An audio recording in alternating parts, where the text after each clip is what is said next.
Buenos días y bienvenidos a otra transmisión de los servicios dominicales de la Iglesia Bautista Riverview.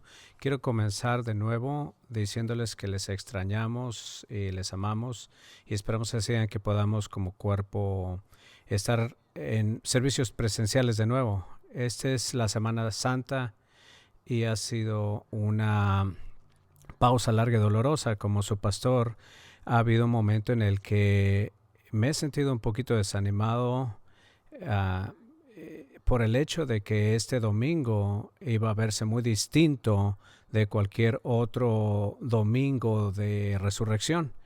Pero esta mañana el Señor me habló en mi devocional y me trajo a la mente el Salmo 16 y quiero compartirlo con ustedes para recordarles y recordarnos lo que dice.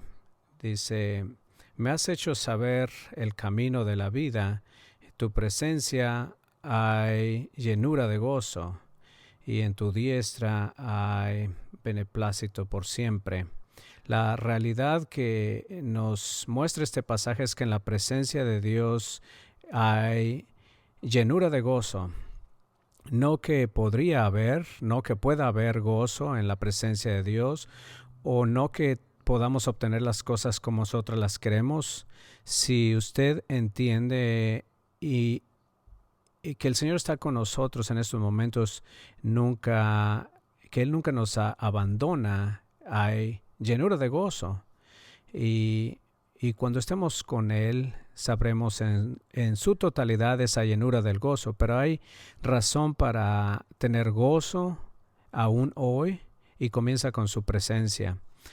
Así que mientras que estás en tu casa y te sientes quizás que no tienes este sentido de su presencia, mi oración es que Dios nos dé ese sentido y esa realidad, ese sentir de su presencia.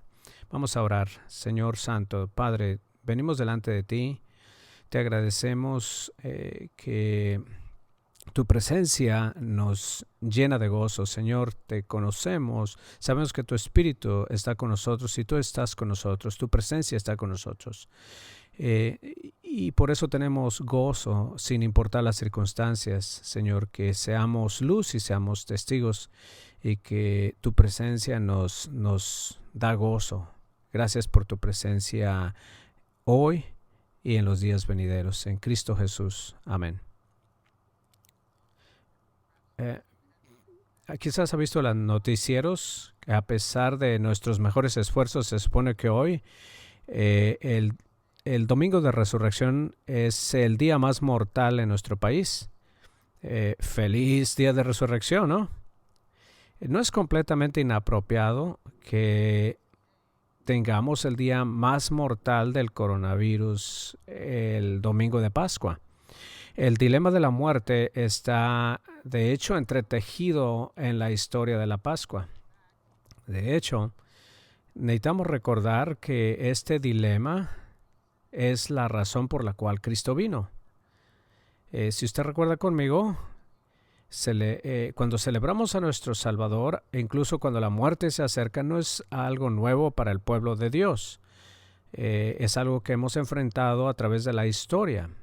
Aún el año pasado enfrentamos titulares llenos de muerte. El año pasado, precisamente el domingo de la Pascua, al menos 290 personas murieron sin sentido en ataques terroristas en Sri Lanka en la mañana de Pascua. Y lo que quiero que notemos es que en ese momento esos servicios pararon, pero esas iglesias no fueron destruidas y no se cerraron, no dejaron de alabar al Rey Jesucristo. Simplemente se reconstruyeron y volvieron a sus servicios. No solamente eso, pero volviendo a la historia, hasta el Imperio Romano, durante el Imperio Romano, la plaga de San Cipriano duró más de 10 años y afligió a los cristianos con enfermedades y muertes cada Pascua que duró por 10 años. Y hemos visto que incluso en los Estados Unidos Así hemos tenido también dificultades como los que estamos experimentando hoy. No se siente normal, es una situación incómoda, pero quiero que veamos que enfrentar o confrontar la muerte no es algo fuera de lo común. No es el coronavirus, pero es un dilema mucho mayor. Alguien que no esté familiarizado con Jesús podía preguntar lo siguiente: ¿por qué adorar? ¿Por qué alabar a Jesús a través de los siglos cuando la muerte aún llega y aún gana? ¿Por qué? ¿Por qué hacemos todo esto aún? Creo que el creyente sabio con una sonrisa respondería a esta pregunta gentilmente. Diría lo siguiente: la razón por la cual alabamos y adoramos es porque Jesús está deshaciendo, está revertiendo la muerte. Esa es la razón por la cual glorificamos su nombre. Vamos a leer en 1 Corintios 15. Vamos a leer primero los versículos del 1 al 5. Vamos a ponernos en pie en honor de la palabra de Dios. Esa es nuestra tradición. De pie, leyendo en 1 Corintios 15, del 1 al 5. Dice: además os declaro, hermanos, que el evangelio que os he predicado, el cual también recibisteis, en el cual también perseveráis, por el cual asimismo si retenéis la palabra que os he predicado, sois salvos, si no creéis en vano. Porque primeramente os he enseñado lo que asimismo recibí, que Cristo murió por nuestros pecados conforme a las Escrituras, y que fue sepultado y que resucitó al tercer día conforme a las Escrituras, y que apareció a Cefas y después a los 12. Esta es la palabra del Señor. Oremos. Padre, te agradecemos por tu palabra. Es por tu palabra que te has revelado a nosotros y nos has mostrado que es conocer la gracia y cómo has perdonado nuestros pecados y cómo tú has vencido la muerte en nuestro lugar. Esta mañana oro que consideremos el gozo que tenemos en el hecho de que tú estás deshaciendo, estás destruyendo la muerte aún ahora. Que como hijos tuyos veamos el poder, la belleza, la grandeza del Rey Jesucristo y que aprendamos a amarte mucho más de lo que antes lo hemos hecho. Señor, que háblanos a nuestros corazones y que nuestros corazones estén tranquilos en ti. Amén.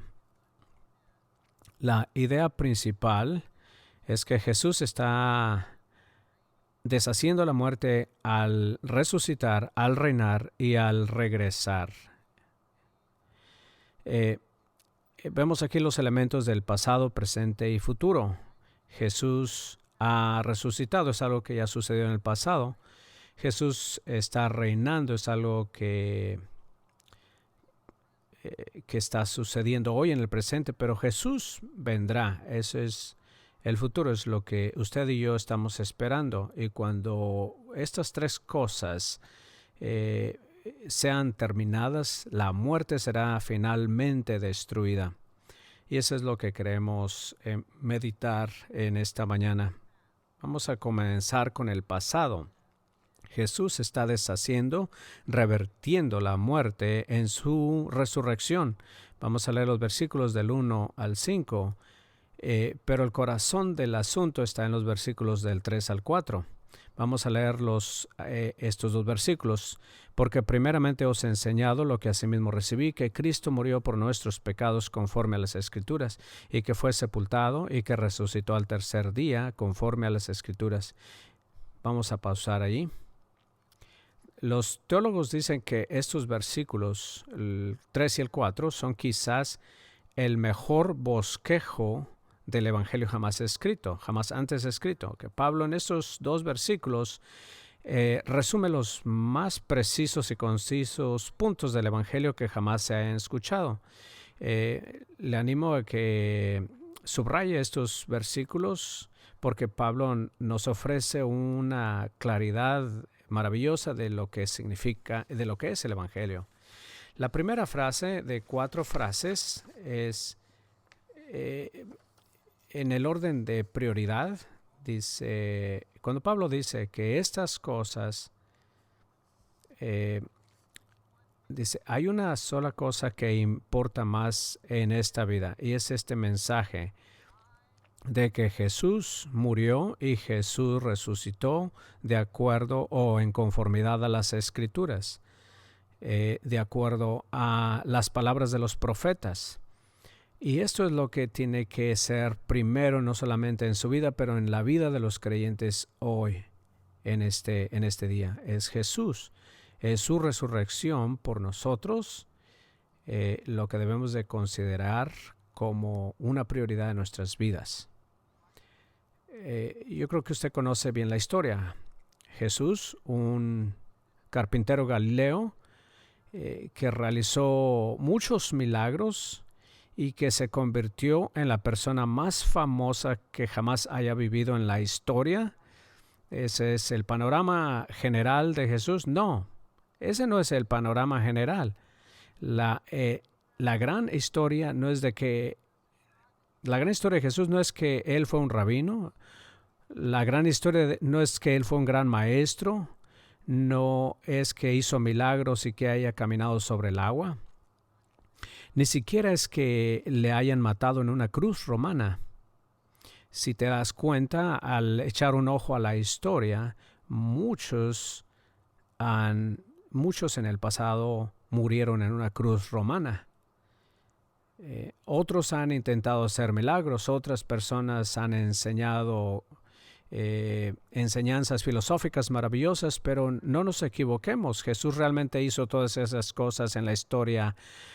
Hace más de 2000 años él caminó sobre el agua y él murió en una cruz romana, igual que muchos otros, y él enseñó grandes verdades, pero lo que le separa de los demás es que él se levantó después de ser asesinado por un verdugo profesional. Los guardias romanos eran entrenados para matar personas con precisión. Ellos habían perfeccionado el arte de la crucifixión, de modo que trajese dolor máximo a las personas que habrían de ser ejecutadas y que resultaría en la muerte finalmente.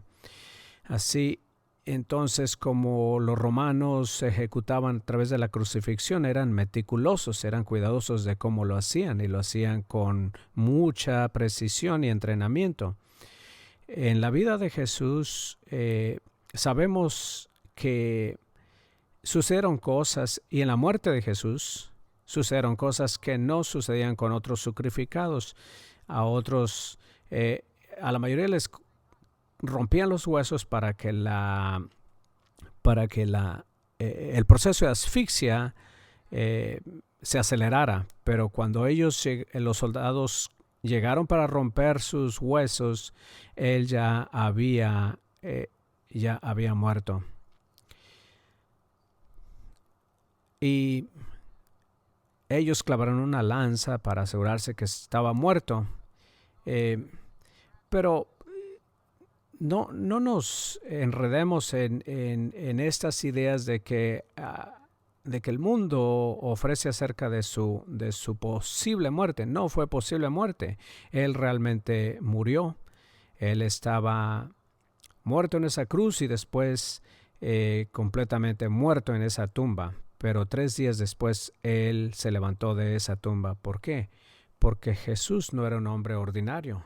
Jesús era Dios en la carne, por ti y por mí. Y eso es exactamente quién es Jesús hoy en día. Él es el Rey de Reyes, es el Señor de Señores. Así que no nos equivoquemos. Esto es de prioridad, un aspecto prioritario de entender. El versículo 3 dice que Él murió por nuestros pecados. Jesús vino a la tierra como el Hijo de Dios con una misión, y la misión era morir por usted y por mí. No fue un accidente, no sucedió por casualidad. era el plan de Dios desde la eternidad pasada hasta hoy. Y usted y yo necesitamos eso desesperadamente. Todos en esta tierra hemos pecado. Si eres escéptico o si te ofende esta realidad, quiero señalarte los 10 mandamientos. Uno de esos es no mentirás. La pregunta es, ¿has mentido alguna vez? Tu respuesta es sí. Entonces, bienvenido al club. Todos somos pecadores, por eso todos necesitamos el perdón y la gracia de Dios. Y Cristo viene para ofrecernos, otorgarnos esa gracia. El apóstol Pedro fue uno de los discípulos y amigos de Jesús y él quería estar con Jesús aún hasta su muerte. Pero ustedes saben lo que sucede cuando las cosas se complican y Jesús es arrestado. Pedro, en vez de estar con Jesús, más bien huye a la distancia, le observa y le niega. Pero después de la resurrección, Jesús se aparece de nuevo a sus discípulos y se acerca a Jesús, lo restaura, lo perdona y lo pone en el ministerio, lo envía. Y Pedro vino a ser uno de los más grandes predicadores de la historia de la cristiandad. Y fíjese cómo Pedro describe lo que Jesús hizo por usted y por mí. Vamos a leer el entendimiento que Jesús tiene de la obra de Cristo, escribiendo en 1 Pedro 2:22 al 25, es el cual no hizo pecado ni se halló engaño en su boca, quien cuando le maldecía no respondía con maldición, cuando padecía no amenazaba, sino encomendaba la causa al que juzga justamente, quien llevó él mismo nuestros pecados en su cuerpo sobre el madero, para que nosotros, estando muertos a los pecados, vivamos a la justicia, y por cuya herida fuisteis sanados. Porque vosotros eréis como ovejas descarriadas, pero ahora habéis vuelto al pastor y obispo de vuestras almas. Escuchen estos versículos, que aun cuando él fue rechazado y sufrió, él no devolvió mal por mal. Él oró, aun cuando sus manos estaban clavadas en la cruz. Él exclamó: Señor, perdónales porque no saben lo que hacen. Este es el amor maravilloso de Dios. Él quiere ser el pastor de nuestras almas a pesar de nuestra respuesta y nuestra actitud. ¿Entendemos el sacrificio de Cristo en tu lugar y en mi lugar por nuestros pecados? Esa es la magnitud del amor de Cristo. Yo creo que esto debería de hacernos odiar el pecado mucho más de lo que hacemos. La razón por la cual Jesús tuvo que morir fue por nuestros pecados, y la razón por la que nosotros morimos es esa misma razón. Es que el pecado produce la muerte por su propia naturaleza. Al igual que los árboles producen hojas y las abejas producen miel por causa de su naturaleza, es lo que hacen. Si tienes árboles, los árboles van a dar ramas y hojas y frutos. Las abejas van a producir miel porque está en su naturaleza. El pecado en su naturaleza produce muerte. La paga del pecado es muerte, mas la dádiva de Dios es vida eterna en Cristo Jesús, nuestro Señor y Salvador. No sé cuál es la razón exacta del coronavirus, pero algo sí sé, que la razón final es la muerte, porque el pecado entró al mundo y trajo la muerte. La razón final del cáncer, la razón final de los accidentes automovilísticos, de los ahogamientos, los ataques cardíacos y los disparos es el pecado. Pero en lugar de dejarnos en nuestro pecado, Dios eligió hacer algo al respecto. Dios envió a su Hijo Jesucristo para intervenir por nosotros. Jesús se levantó de entre los muertos. La muerte vence a las personas, derrota a las personas, pero la muerte no vence a Dios. Dios vence a la muerte, y eso es lo que Jesús vino a hacer por nosotros. Por eso este mensaje es de primera importancia, Por eso debemos de preguntarnos, ¿realmente he recibido esto? ¿Realmente he confiado en Cristo? Porque si esto es verdad, lo cambia todo. Una historia significativa que experimenté días atrás platicando con un ateo, quiero compartirla en este momento. Estaba compartiéndole el Evangelio. Después de que terminé de compartir el Evangelio, me dijo, ¿sabes qué? Honestamente no me importa si Jesús resucitó o no. De todos modos no lo seguiría, no es significativo para mí. Escuchando esa declaración, yo estaba absolutamente sorprendido que dijera, aun cuando esta historia fuera cierta, no le seguiría. Y le vi y le digo, oye, un amigo que estaba ahí le dijo, oye, debería de importarte, debería de interesarte, porque eso es histórico. Después de escuchar con sorpresa que esas palabras de este ateo, es que la verdad es que si Jesús vino y murió, entonces Él ha ganado la victoria sobre la muerte. Quiero mostrarles un video. Esta mañana es una historia maravillosa de una hermana miembro de nuestra iglesia que en un tiempo fue atea, pero ahora ella ha sido transformada por el Evangelio. Mi nombre es Tania, tengo 42 años de edad, soy de Rusia y étnicamente no soy de Beirut,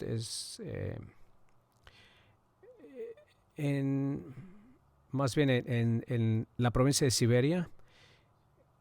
Hace 2 años me moví a Missouri para venir a la escuela misionera y entrenarme.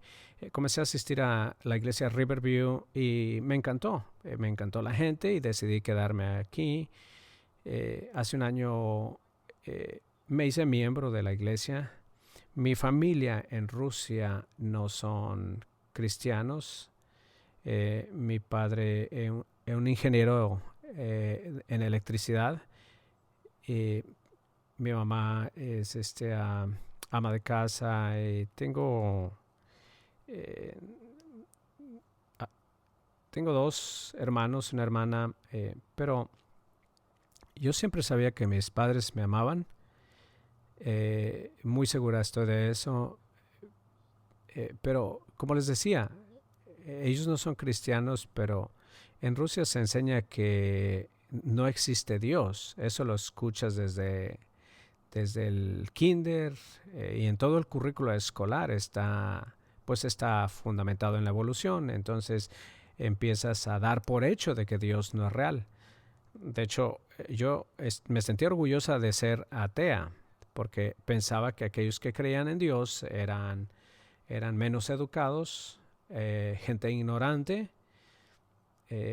Sabía de Cristo, pero sabía los detalles de su vida, de su muerte en la cruz, pero la forma en que había sido presentado es que era un mito, no era una persona real. Así que pensaba que la cristiandad no era algo real, simplemente era una religión mitológica en el mundo. Pero cuando tenía 19 años de edad, después del rompimiento de la Unión Soviética, comenzó a haber un poquito de más libertad religiosa y algunos misioneros del Instituto Misionero de las Tribus llegaron a mi país y necesitaban un traductor con el cuidado de los niños y yo estudiaba inglés en la universidad y quería servir como traductora. Entonces, muchos de los que estaban ahí eran misioneros del instituto. Sabía yo que era un campamento cristiano. Inmediatamente yo les dije que no intentaran de lavarme el cerebro. Obviamente ellos no forzaron ningún tipo de fe en mí, pero Una semana después que llegué al campamento, tuvieron un servicio dominical para los niños y yo estaba escuchando el sermón. Y cuando escuché el sermón, comencé a darme cuenta de que esto era más real de lo que yo había pensado, que Jesús vivió, murió en la cruz y que resucitó, y que no solamente era una persona, pero que también era Dios en la carne, y que había sido el plan de Dios para que Cristo viniese al mundo a morir por nuestros pecados. Parece que todo eso volcó mi vida y mi forma de pensar acerca de Cristo y de Dios, y comenzó a tener sentido después de ese sermón. La historia de Cristo es verdad, y fue así como entregué mi vida a Cristo y llegué a ser un creyente. Mi vida ha transformado desde que conocí a Cristo, porque ahora sé que tengo un Padre que me ama. Así como Padre me ama, el amor de Dios es mucho más grande. Él me ayuda, Él es mi Padre maravilloso, y Él me ha colocado dentro de esta maravillosa familia. Él me ha dado padres terrenales y Él me ha dado una familia real en la que Él es nuestro Padre. Él es mi Padre. Puedo venir a Él en cualquier momento, con cualquier situación que ocurra en mi vida. Yo le comparto, o lloro con Él, o le pido perdón y le digo cuán emocionada me siento por esta u otra razón. Y Él siempre me enseña. Es maravilloso cómo Jesús ha transformado mi vida, porque ahora apenas he graduado de la escuela de misiones, y al pensar en esto, unos años atrás, los misioneros del Instituto Misioneros Extranjeros vinieron a Rusia a traer el Evangelio, y ahora estoy estudiando para ir al Pacífico de Asia para compartir el Evangelio con la gente ahí. Entonces Jesús destruyó la muerte. Entonces esto debe de ser de importancia primaria o de primera importancia. Lo que debemos de tener en nuestras mentes en estos días es que Jesús ha resucitado, y eso es de importancia enorme. ¿Has confiado en su muerte y su resurrección en tu lugar? Pero Jesús no solo murió en nuestro lugar. Esa es una de las formas en la que Él está destruyendo la muerte. Pero quiero que veamos que Jesús está revirtiendo la muerte hoy en su reinado. Quiero que leamos los versículos 24 al 26 de 1 Corintios. Dice: luego el fin, cuando entregué el reino al Dios y Padre, cuando entregue el reino a Dios y Padre, cuando haya suprimido todo dominio, toda autoridad y potencia, porque preciso es que Él reine hasta que haya puesto a todos sus enemigos debajo de sus pies. Esos versículos dicen que Jesús está reinando desde el cielo hoy. Esos versículos están diciendo que hay una sola autoridad, una verdadera autoridad en este mundo. Todas las autoridades de este mundo obtienen su autoridad de Dios. Podemos saber esto en nuestra mente, pero aún el pueblo de Dios lucha con esto. A veces buscamos en ellos, en los poderes de este mundo, un sentido de seguridad, un sentido de esperanza, y eso nos comienza a sacudir. Esperamos en el dinero, esperamos en la ciencia, y cuando vienen las enfermedades y no hay cura, nos sentimos vencidos. Esperamos en el gobierno, esperamos en muchas cosas, más que en Jesús. Esperamos en cualquiera de estas cosas, pero no en Cristo. Confiamos en una mentira. El dinero no es la máxima autoridad, la ciencia no es la máxima autoridad, los gobiernos no son la máxima autoridad. Jesús es la máxima autoridad. Vamos a leer en Colosenses 1 del 16 al 17. porque en él fueron creadas todas las cosas, las que hay en los cielos y las que hay en la tierra, visibles, invisibles, sean tronos, sean dominios, sean principados, sean potestades. Todo fue creado por medio de él y para él. Y él es antes de todas las cosas, y todas las cosas en él subsisten. Jesús declaró esto en su vida. Antes de ser crucificado, estando frente a Pilato en la ciudad de Jerusalén. Pilato era la mayor autoridad, era el gobernador en Jerusalén que representaba a Roma. Jesús es presentado ante Pilato y escuche la conversación que ocurre entre Pilato y Jesús. Pilato le preguntó en Juan 19, versículos 10 al 11, dice, ¿por qué no me hablas? ¿No sabes que tengo autoridad para crucificarte y que tengo autoridad para soltarte? Respondió Jesús, diciéndole, ninguna autoridad tendrías contra mí si no te fuese dada de arriba. Entonces, comprendamos lo que significa. Las palabras de Jesús son monumentales. Significa que desde antes de la fundación del mundo, Dios ordenó que su Hijo fuera arrestado por los guardias romanos. Él ordenó que Pilato fuese el gobernador romano en Jerusalén en ese momento y ordenó desde antes de la fundación del mundo que Pilato crucificara a Jesús, no porque pensara que era culpable, sino porque tenía miedo. Y nada de eso fue por casualidad, nada de eso fue circunstancial, nada ocurrió por casualidad. No fue mala suerte lo que puso a Jesús en la cruz, no fue un hombre cobarde que lo puso en la cruz, no fueron las multitudes que gritaban crucifícale, fue Dios mismo quien puso a Cristo en la cruz. ¿Cómo sabemos eso? Isaías 53:10 dice, y se dispuso con los impíos su sepultura, mas con los ricos fue su muerte, aunque nunca hizo maldad, ni hubo engaño en su boca. Sin embargo, fue la voluntad de Dios ponerlo ahí y que sufriese por nuestros pecados. ¿Por qué? ¿Por qué fue la voluntad de Dios que su Hijo muriera? Porque Dios usaría la muerte para darnos vida. Él gobierna sobre todo. Dios usó exactamente lo que Satanás esperaba que pudiera ser la destrucción de su Hijo. Dios lo usó para derrotar a Satanás y salvarnos. Dios usa todas las situaciones. Él usa las autoridades en estos momentos. Estoy muy agradecido por el doctor Fauci y las autoridades científicas y las autoridades médicas que están buscando la cura.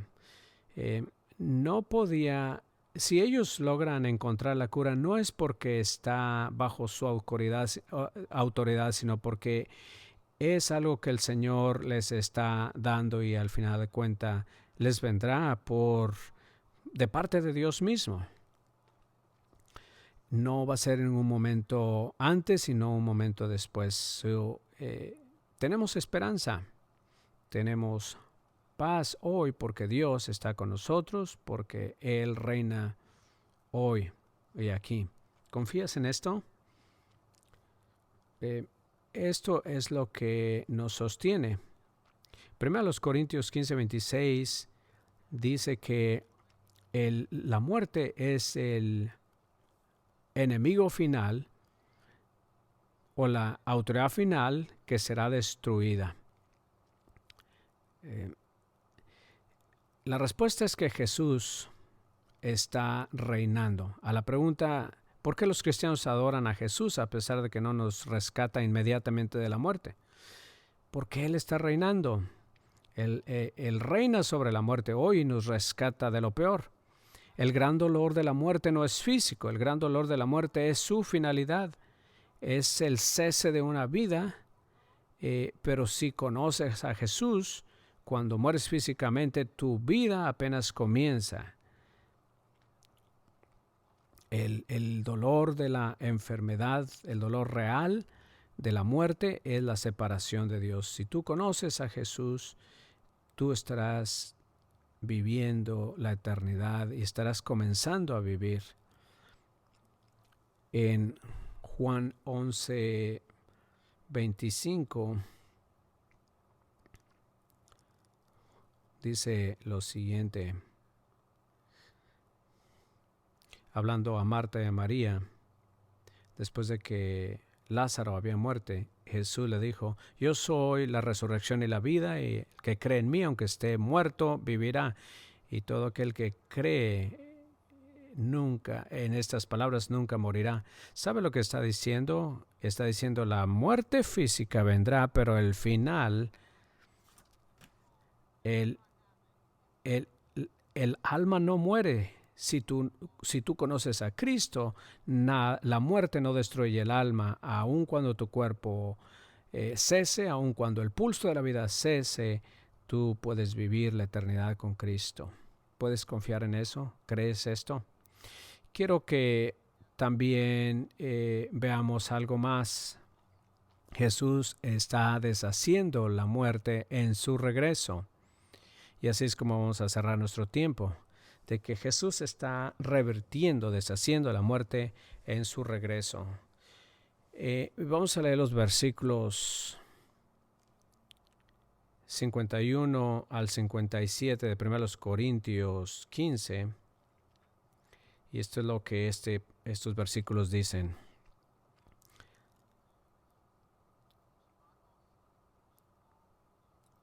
He aquí os digo un misterio: no todos dormiremos, pero todos seremos transformados en un momento, en un abrir y cerrar de ojos, a la final trompeta, porque se tocará la trompeta y los muertos serán resucitados incorruptibles y nosotros seremos transformados, porque es necesario que esto corruptible se vista de incorrupción y esto mortal se vista de inmortalidad.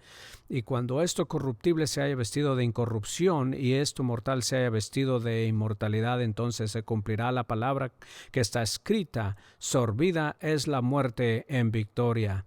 ¿Dónde está, oh muerte, tu aguijón? ¿Dónde, oh sepulcro, tu victoria? Ya que el aguijón de la muerte es el pecado y el poder del pecado la ley. Mas gracias sean dadas a Dios, que nos da la victoria por medio de nuestro Señor Jesucristo. Este es el golpe de gracia que derrotará a la muerte por toda la eternidad. Comencé nuestro tiempo con el salmo que decía: en tu presencia hay plenitud de gozo, en tu diestra hay gozo para siempre. No se trata de tu necesidad, de mi necesidad. No es erradicar el coronavirus de nuestro planeta, eso sería grandioso y glorioso. Pero no es para poder abrazar a alguien que extrañamos y amamos, aunque no es preciso. Ni siquiera es tener alguna forma de curación inmediata, emocional o física. La gran necesidad de cada corazón es estar cerca del Dios que nos sanará perfecta, emocional, mental y físicamente. Es conocer a aquel que es la fuente del amor y la calidez de que cada abrazo expresa en esta vida. Es estar con aquel que visualizó una tierra perfecta y relaciones perfectas y habló al mundo para que el mundo fuese hecho. Esto es lo que resulta para todos los que confían en el Rey Jesucristo. Jesús revertirá y destruirá totalmente la muerte a su regreso. Escuche cómo Pablo describe esto en los versículos 51 al 53. Aquí os digo un misterio: no todos dormiremos, pero todos seremos transformados. En un momento, en un abrir y cerrar de ojos, a la final trompeta, porque se tocará la trompeta y los muertos serán resucitados incorruptibles y nosotros seremos transformados. Porque es necesario que esto corruptible se vista de incorrupción y esto mortal se vista de inmortalidad. Será en un cerrar de ojos, dice la palabra. No sabemos cuándo llegará, pero sabemos que será rápido, en un cerrar y abrir de ojos. No sabemos cómo sucederá, pero sabremos cuán completo será. Seremos imperecederos, seremos eternos. Dice, porque es necesario que lo corruptible se vista de incorrupción y esto mortal se vista de incorrupción, porque esto corruptible se haya, y cuando esto corruptible se ha vestido de incorrupción y esto mortal se haya vestido de inmortalidad, entonces se cumplirá la palabra que está escrita: sorbida es la muerte en victoria. ¿Dónde está, muerte, tu aguijón? ¿Dónde, oh sepulcro, tu victoria? Cristo ha vencido la muerte por nosotros, luchó contra el pecado y la muerte y salió victorioso el domingo de Pascua. Pero la pregunta es, ¿qué harás con Jesús? Tu gran necesidad no es que las cosas vuelvan rápidamente a la normalidad. Tu gran necesidad es la presencia de Dios, y Jesús es la única persona que puede traerte a la presencia de Dios. El Evangelio es la forma en que Dios nos da su presencia a los pecadores. Vamos a regresar al principio, a los primeros versículos de 1 Corintios 15. El apóstol Pablo nos dice que debemos de creer el Evangelio, recibir el Evangelio y mantenernos firmes en el Evangelio. Pero dice algo muy interesante en estos versículos.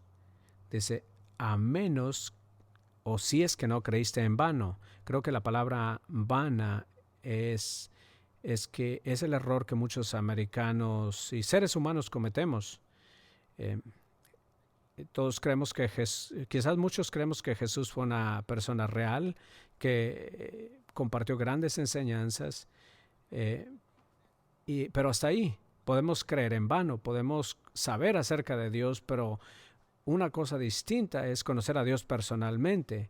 Conocer que Dios existe es creer todavía en vano, pero tener una relación personal con Dios por medio de Cristo Jesús es lo que es diferente. Jesús murió, Jesús resucitó, y si tú le permites a Jesús tener el primer lugar en tu vida, eso es lo que es significativo. Eso significa arrepentirte de tus pecados. Eso significa que debes de